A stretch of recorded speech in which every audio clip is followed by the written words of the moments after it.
अस्सलाम वालेकुम वरहमतुल्लाहि वबरकातुहू। डियर स्टूडेंट्स, आज हम साइंस 2 का फर्स्ट लेसन का सेकंड पार्ट देखेंगे। हेरिडिटी एंड इवोल्यूशन में हम लोग देख रहे थे, उसका सेकंड पार्ट में आज हम इवोल्यूशन के बारे में बात करेंगे। ये जो सारी स्पीसीज दुनिया में वजूद में आई है, ये किस तरीके से इवोल्यूट हुई, इसमें इर्तिका कैसा हुआ, इसमें तरक्की कैसे हुई, उसके कुछ एविडेंसेस है। अभी हम देखते हैं कि कुछ ऑर्गेनिज्म ऐसे हैं दुनिया के अंदर जो बहुत ज़्यादा इवोल्व हुए हैं, जो कई लाखों साल पहले बहुत सिंपल ऑर्गेनिज्म थे, लेकिन कुछ सालों बाद या लाखों साल बाद वो ऑर्गेनिज्म जो है काफ़ी उनके अंदर इंप्रूवमेंट आया है, वो इवोल्व हुए। उसी के सिलसिले में हम ये जो सेकंड टॉपिक है हेरिडिटी एंड इवोल्यूशन का, तो सबसे पहले हम इवोल्यूशन के बारे में पढ़ते हैं। इवोल्यूशन क्या चीज़ है? देखिए स्लाइड में आप देख सकते हैं, what is the definition of evolution. तो इवोल्यूशन को हम सिंपल तरीके से बोल सकते हैं कि it is a gradual changes, simple process है जो ग्रेजुअल चेंज हो रहा है, जिसमें कई लैक्स ऑफ ईयर लगते हैं, कई साल, लाखों साल लगते हैं। देखिए अगर हम डेफिनेशन देखें तो evolution is the sequence of gradual changes which takes place in the primitive organism over millions of years in which new species are produced। तो क्या हुआ, मिलियंस ऑफ ईयर लगे, ग्रेजुअल चेंजेस, बहुत स्लो प्रोसेस, जिसकी वजह से क्या हुआ है कि जो प्रिमिटिव ऑर्गेनिज्म थे, जो पहले वजूद में आए ऑर्गेनिज्म थे, उसमें चेंज हुआ और न्यू स्पीसीज जनरेट हुई। अब देखिए ये जो इवोल्यूशन हुआ है, इसकी थोड़ी सी हम हिस्टोरिकल चीजें जान लेते हैं। 3.5 बिलियन ईयर अगो हमारी जमीन पे कोई जो है ऑर्गेनिज्म या कोई जानवर मौजूद नहीं था। यही 3.5 बिलियन ईयर अगो अगर हम पीछे जाएं तो एक ये इवोल्यूशन की एक कहानी शुरू होती है, जिसमें बहुत सारी थ्योरीज आती है। आपके सिलेबस में एक थ्योरी ऑफ इवोल्यूशन भी दिया हुआ है। तो ये जो 3.5 बिलियन ईयर अगो क्या हुआ, simple organic and inorganic complex जो है, simple organic and inorganic complex जो है, simple organic and inorganic material जो है वो कॉम्प्लेक्स मटेरियल या कॉम्प्लेक्स कंपाउंड में कन्वर्ट होना शुरू हो गए। अगर हम थोड़ा और डीपली स्टडी करें तो हमको मालूम होता है कि एक बिग बैंग थ्योरी भी आती है, जिसके अंदर सारे प्लैनेट्स और हमारी ज़मीन भी जो है वो बहुत ही धमाका हुआ और हमारी ज़मीन अलग हो गई। फिर बहुत सारी टोरेंशियल रेन हुई, जिसमें हम कहते हैं कि दरिया और समंदर और नदियाँ नाले वजूद में आए।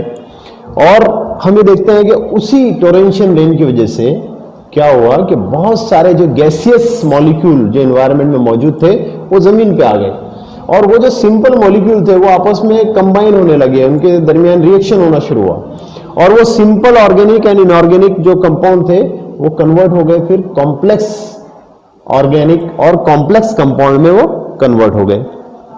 जैसे कि अगर हम देखते हैं आज के ज़माने में कॉम्प्लेक्स कंपाउंड क्या है हमारे ह्यूमन बॉडी के अंदर, अगर हम देखें या तमाम लिविंग ऑर्गेनिज्म में अगर हम देखें, तो like protein and the nucleic acids are a more complex material today we see in our body और in a living organism. So first primitive cell like protoplasm, अगर हम 3.5 बिलियन ईयर अगो जाते हैं तो वो जो पहला एक सेल वजूद में आया, सेल लाइक स्ट्रक्चर, हम सेल भी नहीं बोल सकते, वेल डेफिनाइट नहीं था वो, तो उसको हम बोल सकते हैं कि वो cell like structure that is called protoplasm. तो प्रोटोप्लाज्म जो कि सिंपल सेल लाइक स्ट्रक्चर था। हम बात करते हैं अभी थ्योरी ऑफ इवोल्यूशन की। थ्योरी ऑफ इवोल्यूशन हमको क्या बताती है? ये बताती है कि लिविंग सेल, या जिसको हमने नाम दिया प्रोटोप्लाज्म, ये कन्वर्ट होते रहा, बढ़ते गया, स्लोली प्रोसेस हुआ, ग्रेजुअली चेंजेस होते गए उसके अंदर। उसको लग गए 300 करोड़ ईयर, 300 करोड़ साल लग गए उसको ग्रेजुअली चेंज होते होते, और वो ग्रेजुअली एंड स्लोली चेंज होके कॉम्प्लेक्स ऑर्गेनिक मटेरियल में कन्वर्ट हो गया। सो 300 करोड़ ईयर लगे हैं ग्रेजुअल प्रोसेस, ग्रेजुअल चेंज होते होते तो वो कॉम्प्लेक्स ऑर्गेनिक मटेरियल में कन्वर्ट होता है। ये बताती है हमको थ्योरी ऑफ इवोल्यूशन। ना आपके सिलेबस में थ्योरी ऑफ इवोल्यूशन बहुत ही शॉर्ट में दिया है, हमको सिर्फ दो ही चीजें मालूम होना चाहिए कि simple organic material is converting into complex organic material. Next slide देखते हैं हम। अभी हम आज की ईरा की बात करते हैं। आज के जमाने में देखिए आप, at present crores of species of plants and animal are available. अभी हम देखिए, हमको पता भी नहीं है कितने सिंपल प्लांट से कॉम्प्लेक्स प्लांट मौजूद है दुनिया में। इवन हम देख सकते हैं उनके अंदर कितनी सारी डाइवर्सिटी है, कितने सारे चेंजेस है। अलग अलग एरिया में अलग अलग प्लांट पाए जाते हैं। तो ये जो डाइवर्सिटीज है, करोड्स ऑफ स्पीसीज मौजूद है। इवन कि हम एनिमल की भी बात करते हैं, यूनिसेल्युलर एनिमल हम देखते हैं, unicellular amoeba to the giant animal जिसको हम बोलते हैं जेंट व्हेल और मैन। तो ये जो यूनिसेल्युलर है, और जो प्लांट है, प्लांट में भी हम देखते हैं क्लोरेला और to the huge banyan tree. ये देखिए यहाँ पे ये एक क्लोरेला, एक अलगी का स्ट्रक्चर है और ये बनियान ट्री है। दोनों में कितना डिफरेंस है, डाइवर्सिटी है। ये दोनों में डाइवर्सिटी है। अलगी यूनिसेल्युलर है एंड हम जायंट ट्री जो है, सबसे बड़ा बनियान ट्री जिसको बोलते हैं, ये जो है मल्टीसेल्युलर है। लेकिन दोनों भी प्लांट स्पीसीज है। हम बात करते हैं अमीबा, पैरामेशियम और मैन और व्हेल, दोनों भी एनिमल है।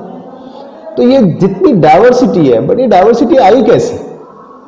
जबकि हम अभी बात कर रहे हैं कि जब 3.5 बिलियन ईयर अगो जब पहला सेल वजूद में आया था, जिसको हमने प्रोटोप्लाज्म नाम दिए थे, वो तो सिंगल था।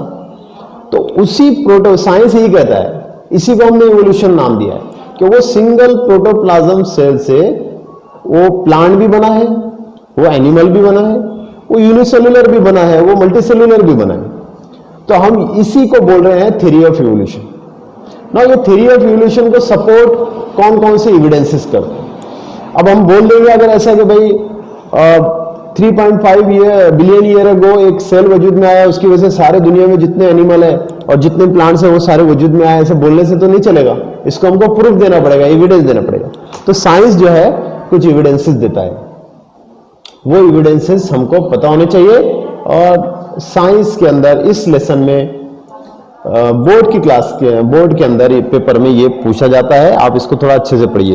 एविडेंसेस देखिए, एविडेंसेस ऑफ इवोल्यूशन, यहाँ पे 4-5 एविडेंसेस दिए आपके किताब में।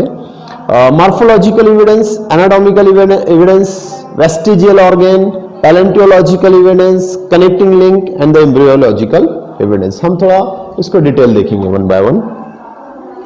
देखिए, सबसे पहला आता है मॉर्फोलॉजिकल एविडेंस। मॉर्फोलॉजी मतलब क्या है? मॉर्फोलॉजी का मतलब होता है फिजिकल अपीयरेंस। फिजिकल अपीयरेंस दिखता कैसा है, फिजिकल अपीयरेंस कैसा है। तो अब दोनों स्पीसीज में हम बात करते हैं, हम एनिमल की भी बात करते हैं, हम प्लांट की भी बात करते हैं। आप देखिए, एनिमल, कुछ टाइप्स ऑफ एनिमल और कुछ टाइप्स ऑफ प्लांट्स बहुत सारा सिमिलरिटी फिजिकल अपीयरेंस में बताते हैं। जैसे मिसाल के तौर पे यहाँ पे देखिए, ये डॉग भी है, यहाँ पे शीप है, यहाँ पे फॉक्स है। तीनों एनिमल का शेप देखिए आप, थोड़ा उभरा हुआ है, बाहर निकला हुआ है। तीनों एनिमल की आप नोज देखिए, आईज देखिए, ईयर देखिए, कान देखिए, उनका शेप देखिए चेहरे का, समवॉट सिमिलर है, समवॉट नहीं, बहुत ज्यादा सिमिलर है। लेकिन तीनों भी एनिमल जो है वो अलग अलग जो है स्पीसीज, अलग अलग जो है कैटेगरी में आते हैं। डॉग जो है वो कार्निवोरस है, शीप जो है वो हार्बिवोरस है, देन अगेन फॉक्स जो है वो कार्निवोरस है।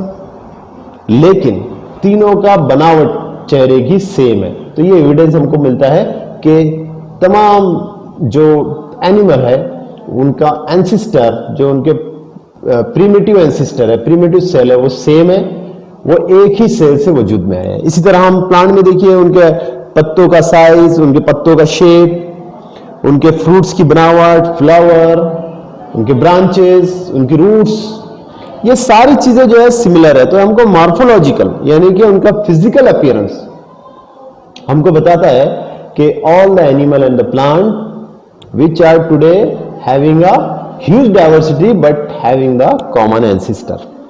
सेकंड प्रूफ हम देते हैं एनाटॉमिकल एविडेंस। एनाटॉमी हम देखते हैं स्ट्रक्चर ऑफ बोन, बोन की बनावट। तो देखिए यहां पे आपकी किताब में 3-4 अलग अलग एनिमल के बोन दिए हैं। हम देखते हैं humans hand, cats 4 leg, patagium of bat and the flipper of whale. अब ये चारों भी एनिमल अलग अलग कैटेगरी में आते हैं। एनिमल ह्यूमन जो है वो अपने हाथों का इस्तेमाल करता है किसी भी चीज को पकड़ने के लिए। कैट्स 4 लेग, कैट जो है बिल्ली जो है अपने 4 लेग जो है वो छलांग मारने के लिए इस्तेमाल करती है। बैट, पेटाजियम ऑफ बैट, चमगादड़ जो है वो उड़ने के लिए इस्तेमाल करती है। एंड व्हेल जो है फ्लिपर ऑफ व्हेल, जो कि काफी बड़े रहते हैं उसके फ्लिपर, ये समंदर में तैरने के लिए इस्तेमाल करते हैं। तो देखिए चारों भी एनिमल का जो हैंड्स है वो काम अलग अलग कर रहे हैं, लेकिन अगर आप उनकी बनावट देखें, एनाटॉमिकली अगर उनके स्ट्रक्चर देखें, तो उनमें जॉइंट्स का अपीयरेंस, उनके अलग अलग बोन की बनावट समवॉट सेम ही है। तो ये चारों भी एनिमल को अगर हम कंपेयर करें तो इनकी बनावट एनाटॉमिकली सेम ही दिखती है, लेकिन इनका काम अलग अलग है। तो हम इससे ये प्रूफ दे सकते हैं, साइंस प्रूफ दे सकता है कि all the animal have a common ancestor. देखिए अगेन हम दूसरा एविडेंस देते हैं, प्रूफ देते हैं। देखिए वही प्रीवियस स्लाइड का ही ये एविडेंस की दूसरी स्लाइड है। सबका अपना अलग अलग काम है। Amphibian, reptile, birds and mammals सारे अलग अलग काम कर रहे हैं, लेकिन बर्ड्स अलग काम कर रहा है, मैमल्स अलग काम कर रहा है, एंड एव्स जो है अलग काम कर रहे हैं, एम्फीबियंस अलग काम कर रहे हैं, लेकिन सबके 4 लिम्ब जो है उनकी बनावट एक जैसी है।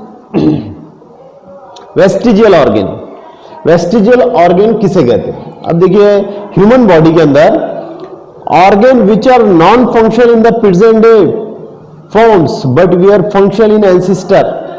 हमारे एंसिस्टर, हमारे बहुत लाखों साल पहले जो इंसान था, जिस भी फॉर्म में मौजूद था, उसके अंदर ये ऑर्गन जो है फंक्शनल थे, but today the organ is non functional. मिसाल के तौर पे अपेंडिक्स, विजडम टीथ। देखिए यहां पे अपेंडिक्स का स्ट्रक्चर दिया है, ये विजडम टीथ। तो ये जो अपेंडिक्स है हमारे बॉडी में, आज के जमाने में अपेंडिक्स का कुछ भी काम नहीं है, नॉन फंक्शनल है।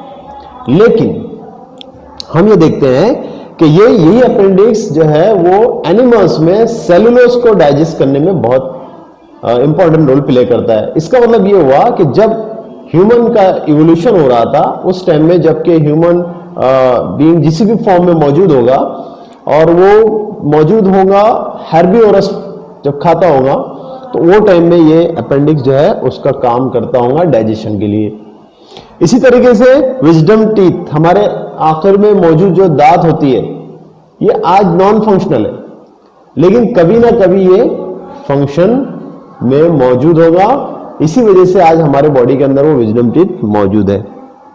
आपकी किताब में और 2-3 एग्जाम्पल दिया है, जैसा कि ये जो वर्टेब्रेट कॉलम है, इसकी लास्ट की जो हड्डी है, जो बोन है, जिसको कोकिक्स भी कहते हैं, ये टेल बोन कहते हैं। आज के दौर में हमारे बॉडी के अंदर कोकिक्स का कोई भी काम नहीं है, नॉन फंक्शनल बोन कहलाती है। लेकिन हम देखते हैं कि कुछ थ्योरीज हमको बताती है कि पहले इंसान इस तरह वजूद में आया था कि उसको टेल भी थी। तो ये प्रूफ देता है हमको कि वो एक टाइम में कभी ना कभी वो फंक्शन में रही होगी। इसी तरीके से हमारे जो ईयरलोब है, ये ईयरलोब भी जो है ये नॉन फंक्शन है। अभी हम इसको मूवमेंट नहीं कर पाते, लेकिन हम देखते हैं कि एलिफेंट और दूसरे इस तरीके से एनिमल मौजूद है दुनिया में जो उसको मूव करते हैं।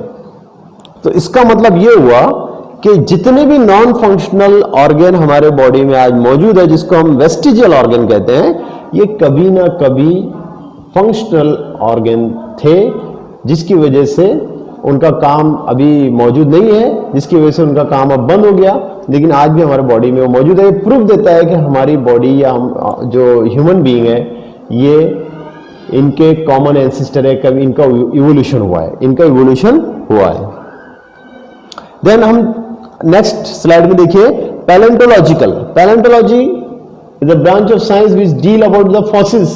पुराने जमाने में कई लाख साल पहले प्लांट्स, एनिमल जमीन में दब गए, अब उनकी बोन्स हमको मिलती है। तो वो जो बोन्स हमको मिलती है वो फॉसिल्स कहलाती है, उनके निशानात हमको मिलते हैं।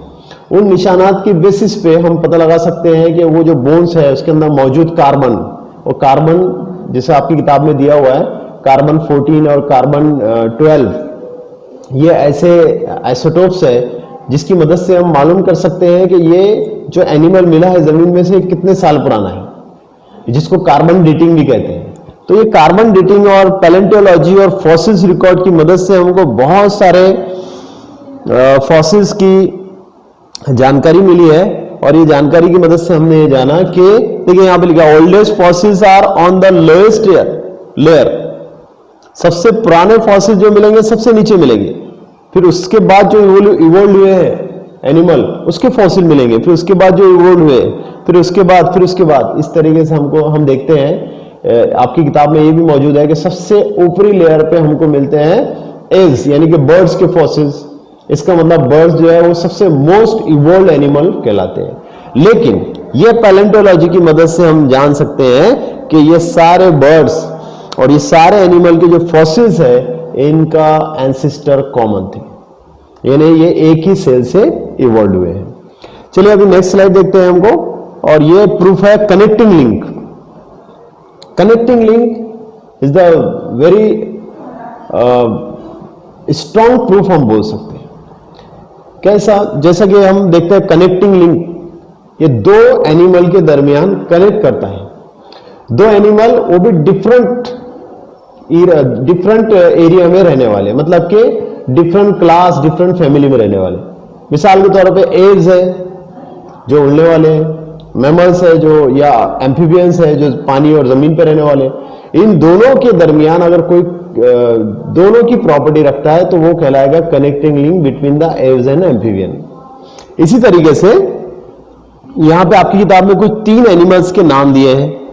ये 3 एनिमल जैसे कि duck bill platypus, lungfish and peripatus, ये तीनों भी जो है कनेक्टिंग लिंक है बिटवीन 2 टाइप्स ऑफ एनिमल, जिससे हमको जाहिर होता है कि ये एक एनिमल से दूसरे एनिमल में कन्वर्ट, ग्रेजुअली चेंज, इनका इवोल्यूशन हो रहा है, लेकिन बहुत स्लोली, बहुत लाखों साल लग रहे हैं, बट ऐसी स्टेज कायम है अभी जिसमें ये प्रॉपर्टी जिससे कन्वर्ट हो रहा है उसकी भी है, और जिसमें कन्वर्ट हो रहा है उसकी भी प्रॉपर्टी इसके अंदर मौजूद है। अभी हम देखेंगे ये किन किन के बीच में कनेक्टिंग लिंक कहलाती है। देखिए डक बिल प्लेटिपस, यानी कि इस तरह का ये जो एनिमल दिख रहा है आपको, duck bill platypus, this animal is the connecting link between the reptile and the mammals. Reptile means रेंगने वाले, तो रेप्टाइल्स एंड मैमल्स जिनके पास मेमोरी ग्लैंड होते हैं। तो duck bill platypus reptile and mammal के बीच में कनेक्टिंग लिंक है। जबकि लंगफिश, देखिए लंगफिश, ये लंगफिश है जिसको बोनी फिश भी कहते हैं। This lungfish is the connecting link between the bony fishes and the amphibia. Bony fishes and amphibia, amphibia वो एनिमल जो कि पानी में भी रहते हैं बट उनको जमीन पे भी रहना पड़ता है। इसी तरीके से पेरिपेटस, पेरिपेटस ये एनिमल है connecting link between the arthropoda and the Annelida. तो आर्थ्रोपोडा और एनिलिडा ये 2 टाइप के फाइलम है, हम आगे नेक्स्ट लेसन में पढ़ेंगे उसको, फाइलम्स। तो ये 2 अलग अलग प्रॉपर्टी रखने वाले एनिमल है, आर्थ्रोपोड एंड एनिलिड, बट ये दोनों के बीच में कनेक्टिंग लिंक है पेरिपेटस। तो ये स्ट्रॉन्ग प्रूफ है, ये स्ट्रॉन्ग प्रूफ है कि हम जो है ये सारे एनिमल जो है वो कहीं ना कहीं कॉमन एंसेस्टर से आए हैं, जिसमें ग्रेजुअली चेंज होते होते जो है उनका इवोल्यूशन हुआ है। अब देखिए एक और प्रूफ हमको यहां पे आपकी किताब में मिलता है, एम्ब्रियोलॉजिकल। एम्ब्रियोलॉजी, जैसा हमने पैलेंटियोलॉजी देखा था फॉसिल्स की स्टडी करना, इसी तरीके से एम्ब्रियोलॉजी, एम्ब्रियोलॉजी का मतलब होता है स्टडी ऑफ ग्रोइंग फिटस। जब ऑर्गेनिज्म कोई और एनिमल बनता है, जब कोई एनिमल बनता है वो जो फिटस रहता है जिसकी ग्रोथ होती है, जो ग्रोथ को अगर हम स्टडी करें तो उसको बोलते हैं एम्ब्रियोलॉजी, स्टडी ऑफ एम्ब्रियो। तो अगर हम यहां पे देखिए आपकी किताब में बहुत सारे एनिमल के एम्ब्रियो दिए, फिश है, tortoise, chicken, rabbit and human. अब आप इस आपकी किताब में भी आप देखिए कि ये सारे एम्ब्रियो जो है अलग अलग एनिमल के हैं। देखिए फिश का एम्ब्रियो पहली स्टेज, देन टॉर्टोइस का स्टेज देखिए, चिकन का स्टेज देखिए, रैबिट का स्टेज देखिए, पहला स्टेज, एंड ह्यूमन का देखिए। अगर हम फर्स्ट स्टेज देखें तो हम पहली नजर में तो इन स्ट्रक्चर को पहचानना मुश्किल हो जाएगा कि कौन सा ह्यूमन बीइंग का है और कौन सा चिकन का है। तो ये जो बिल्कुल सिमिलैरिटी है, ये सिमिलैरिटी हमको बताती है कि ये सारे एनिमल का जो एंसेस्टर है वो कॉमन है, इनका इवोल्यूशन हुआ है। इसी वजह से जब वो उनकी एक एक फर्दर स्टेज बढ़ती चली जाती है तब उनके अंदर डिफरेंशिएशन हम कर सकते हैं, फिर आगे जाके डिफरेंशिएशन करते हैं, फिर आगे जाके हमको मालूम पड़ता है कि वो ह्यूमन है, रैबिट है, चिकन है या फिश है। तो ये स्ट्रॉन्ग एविडेंस है जिसमें हम बता सकते हैं कि सारे एनिमल एक कॉमन एंसेस्टर से वजूद में आए हैं, एम्ब्रियोलॉजिकल एविडेंसेस। तो ये जो एविडेंसेस है एम्ब्रियोलॉजिकल, पैलेंटियोलॉजिकल, देन उसके बाद कनेक्टिंग लिंक एंड अदर्स जो हमने देखा है अभी, आप ये सारे एविडेंसेस को अच्छे से पढ़िए, इनको याद कीजिए, क्योंकि कभी कभी ऐसा होता है एग्जाम में ट्री डायग्राम की शक्ल में भी ये एविडेंसेस पूछा जाता है। इसलिए आप इसको अच्छे से पढ़िए, याद कीजिए, प्रैक्टिस कीजिए, शॉर्ट नोट्स बनाइए ताकि आपको आगे पढ़ने में भी आसानी हो। हम इंशाल्लाह नेक्स्ट वीडियो में कुछ थ्योरीज की बात करेंगे, डार्विन्स थ्योरी, देन उसके बाद हम लेमार्किज्म के बारे में बात करेंगे और ह्यूमन इवोल्यूशन के भी बारे में हम नेक्स्ट वीडियो में बात करेंगे। अस्सलामु अलैकुम व रहमतुल्लाहि व बरकातुहू।